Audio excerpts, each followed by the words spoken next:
تو ان کے والد نے نکاح پڑھایا، 400 درہم مہر قرار پایا۔ نکاح کے وقت حضرت سودا کی عمر تقریباً 50 سال تھی۔ ان کی ماں کا نام سموس بنت قیس تھا۔ شوال نبوت کے 10ویں سال میں نکاح ہوا۔ حضرت سودا رضی اللہ تعالیٰ عنہ کا انتقال حضرت عمر رضی اللہ تعالیٰ عنہ کی خلافت کے آخری زمانہ میں یعنی 22 ہجری میں ہوا۔ حضرت سودا رضی اللہ تعالیٰ عنہ بلند اور فربا اندام تھی، بڑی سخی اور فیاض تھی۔ حضرت عائشہ رضی اللہ تعالیٰ عنہ سے ان کے انتقال کے بعد حضور صلی اللہ علیہ وسلم کا نکاح ہوا۔ تنہائی کے اضطراب میں، مصیبتوں کے ہجوم میں اور ستمگاریوں کے تلاطم میں ساتھ دینے والی آپ صلی اللہ علیہ وسلم کی غمگسار بیوی ام المؤمنین حضرت خدیجہ رضی اللہ عنہا کا رمضان 10 نبوت میں جب انتقال ہو گیا تو آپ صلی اللہ علیہ وسلم نے 4 سال بعد یہ ضروری سمجھا کہ آپ صلی اللہ علیہ وسلم کے حرم پاک میں کوئی ایسی چھوٹی عمر کی خاتون داخل ہوں جنہوں نے اپنی آنکھ اسلامی ماحول ہی میں کھولی ہو اور جو نبی صلی اللہ علیہ وسلم کے گھرانے میں آ کر پروان چڑھیں، تاکہ ان کی تعلیم و تربیت ہر لحاظ سے مکمل اور مثالی طور پر ہو اور وہ مسلمان عورتوں اور مردوں میں اسلامی تعلیمات پھیلانے کا مؤثر ترین ذریعہ بن سکے۔ چنانچہ اس مقصد کے لیے مشیت الہی نے حضرت عائشہ رضی اللہ عنہا کو منتخب فرمایا۔ ہجرت سے قبل حضرت عائشہ رضی اللہ عنہا سے آپ صلی اللہ علیہ وسلم کا نکاح ہوا۔ حضرت عائشہ حضرت ابوبکر صدیق رضی اللہ تعالی عنہ کی صاحبزادی تھیں۔ ماں کا نام زینب بنت عویمر اور کنیت ام رومان تھی۔ آپ پہلے جبیر بن مطعم کے صاحبزادے سے منسوب تھیں۔ حضرت خدیجہ رضی اللہ عنہا کے انتقال کے بعد حضرت خولا بنت حکیم نے حضور صلی اللہ علیہ وسلم سے نکاح کی تحریک کی۔ آپ صلی اللہ علیہ وسلم رضامندی ظاہر کی۔ خولا نے ام رومان سے کہا تو انہوں نے حضرت ابوبکر سے ذکر کیا۔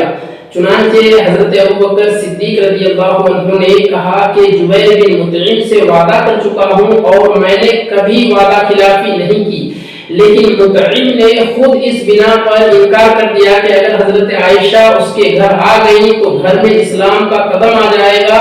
اس طرح وہ بات ختم ہو گئی اور حضرت ابوبکر صدیق رضی اللہ عنہ نے حضور اکرم صلی اللہ علیہ وسلم سے حضرت عائشہ کا نکاح کر دیا۔ 400 درہم مہر قرار پایا، لیکن مسلم شریف میں حضرت عائشہ سے روایت ہے کہ ازواج مطہرات کا مہر 500 درہم ہوتا تھا۔ حضرت عائشہ رضی اللہ عنہا کے والدین کا گھر تو پہلے ہی نور اسلام سے منور تھا۔ عالم طفولیت ہی میں انہی کا کاشانہ نبوت تک پہنچا دیا گیا تھا تاکہ ان کی سادہ لوح دل پر اسلامی تعلیم کا گہرا نقش مرتسم ہو جائے۔ چنانچہ ہم دیکھتے ہیں کہ حضرت عائشہ رضی اللہ عنہا نے اپنی اس نو عمری میں کتاب و سنت کے علوم میں گہری بصیرت حاصل کی۔ اسوہ حسنہ اور حضور صلی اللہ علیہ وسلم کے اعمال اور ان کے ارشادات کا بہت بڑا ذخیرہ اپنے ذہن میں محفوظ کر رکھا اور درس و تدریس اور نقل روایت کے ذریعے سے اسے پوری امت کے حوالہ کر دیا۔ حضرت عائشہ رضی اللہ تعالیٰ عنہ کے اپنے اقوال و آثار کے علاوہ ان سے 2210 مرفوع احادیث سے صحیحہ ہیں، اور حضرت ابو ہریرہ رضی اللہ تعالیٰ عنہ کو چھوڑ کر صحابہ و صحابیات میں سے کسی کی بھی تعداد حدیث اس سے زیادہ نہیں ہے، یعنی حضرت عائشہ حضرت ابو ہریرہ کے بعد سب سے زیادہ حدیث روایت کرنے والے ہیں حضور صلی اللہ علیہ وسلم سے۔ تو یہ ایک بہت بڑی خوبی ہے اور بہت بڑی خوبی تھی حضرت ماں عائشہ صدیقہ رضی اللہ تعالی عنہا کے بارے میں کہ انہوں نے بہت ساری تعلیمات جو ہم سے پوشیدہ تھیں وہ امت کے لیے کھول کر کے جو حضور صلی اللہ علیہ وسلم کے گھریلو زندگی میں تھی اس کو بیان کیا۔ تو دوستو، اس طریقے سے آقا صلی اللہ تعالی علیہ وسلم نے حضرت ماں عائشہ رضی اللہ تعالی عنہا کو اپنے نکاح میں لے کر کے آئے اور اس میں بہت سارے مقاصد پوشیدہ تھے، لیکن بہت سارے لوگ اس میں بیزا اعتراض اعراض کرتے ہیں اور حضور صلی اللہ تعالی علیہ وسلم کی ذات کو بیزا تہمتوں کا نشانہ بناتے ہیں، لیکن یہ سب کے سب غلط ہے۔ حضرت عائشہ جیسی ذہین خاتون کا آپ صلی اللہ علیہ وسلم سے نکاح ہونے میں منشاء ربانی یہ تھا کہ وہ کمی جو حضور صلی اللہ علیہ وسلم سے قریب ہونے میں عام خواتین کو مانے تھی وہ اس ذات مقدس سے پوری ہو جائے۔ یہی وجہ تھی کہ خواتین زیادہ تر اپنے مسائل آپ ہی کے توسط سے حضور صلی اللہ علیہ وسلم کو گوش گزار کرتی تھی، یا پھر وہ نمائندہ بن کر مخصوص مسائل کے بارے میں کڑید کر سوالات کرتی تھیں۔ یہی وجہ ہے کہ آپ صلی اللہ علیہ وسلم کی ذات سے امت کو ایک تہائی علم فقہ ملا۔ حضرت عائشہ کی بے شمار فضیلتیں ہیں، اس کے علاوہ امت کو ان کے ذریعے بے شمار سعادتیں ملی۔ حضرت جبرائیل نے آپ کو 2 بار سلام کیا اور جبرائیل کو 2 بار ان کی اصلی حالت میں دیکھا۔ حضور صلی اللہ علیہ وسلم نے انہیں اس بات کی خوشخبری دی کہ وہ جنت میں بھی ان کی زوجہ ہوں گی۔ تو دوستو آج کے اس پارٹ میں اتنا ہی، انشاءاللہ اگلے پارٹ میں اور تفصیلات کے ساتھ ہم آپ کی خدمت میں حاضر ہوں گے۔ تب تک کے لیے آپ اپنا اور اپنے احباب کا خوب خیال رکھیں۔ السلام